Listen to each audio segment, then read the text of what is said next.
Translated by Bhikkhu Bodhi. Suttacentral.net and suttas.com. DN6 Mahali Sutta. Thus have I heard. Once Buddha was staying in Vesali at the gabled hall in the great forest. At that time, there was also a large number of Brahmins from Kosala and Magadha staying at Vesali. When they heard that the great ascetic Gautama was staying there too, they would like to visit the well-known fully-enlightened Buddha who was perfected in knowledge and conduct, teacher of gods and humans. So they forth to the great forest to meet Buddha. Venerable Najita, Buddha's personal attendant at that time, told them it's not the time as Buddha was doing solitary meditation. They decided to wait for Buddha. At that moment Tathágata the Likavi also came to the gabled hall with a large company seeking to see the Buddha. Venerable Najita also told them it's not the right time. They decided to wait. As there were many people waiting to see the Buddha, Navasiha asked Najita if Buddha should see them. Venerable Najita instructed Navasiha to inform Buddha of the situation. Buddha then asked Siha to prepare a seat in the shade and sat down to meet the people who came. The Brahmins who came earlier exchanged courtesies with Buddha and sat at one side. But Tathágata only prostrate in Buddha's direction. Sat on one side and rudely interrupted Buddha with a question. He asked, I have been a follower of Buddha for almost 3 years.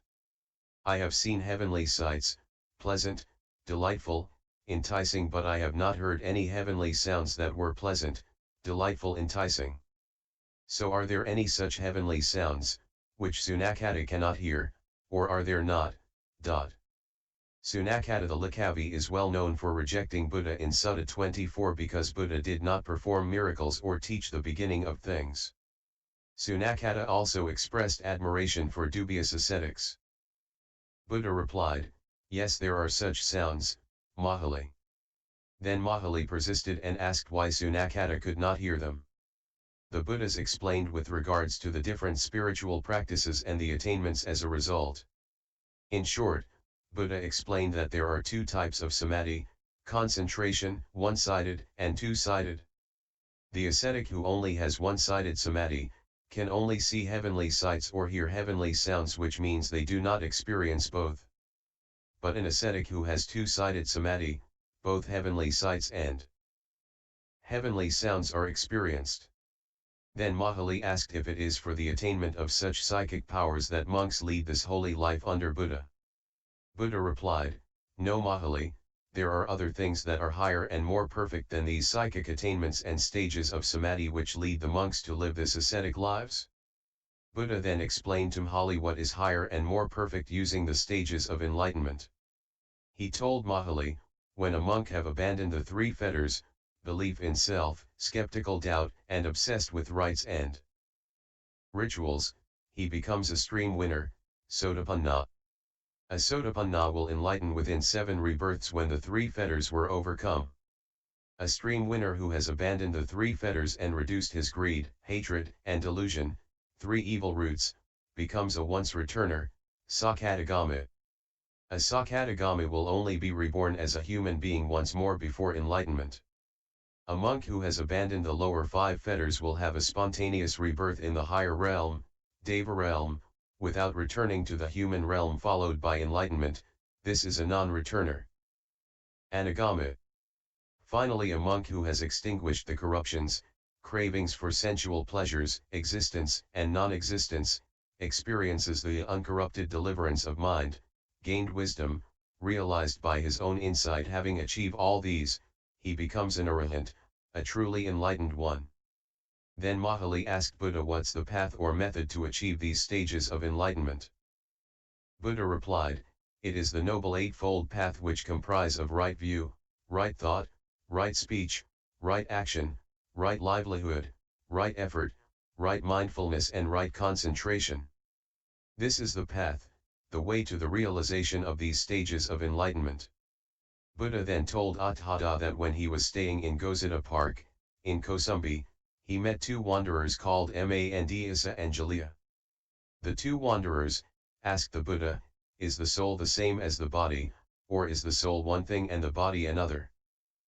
Buddha replied, well now, Friends, if you listen and pay proper attention, I will explain. Buddha went on. Friends, a Tathágata arises in the world, an Arahant, fully enlightened Buddha.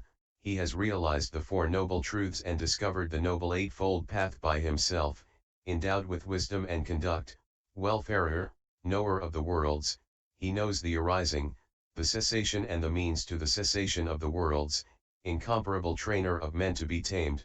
He surpasses in terms of virtue, knowledge, concentration, deliverance and understanding, teacher of gods and humans, enlightened and blessed.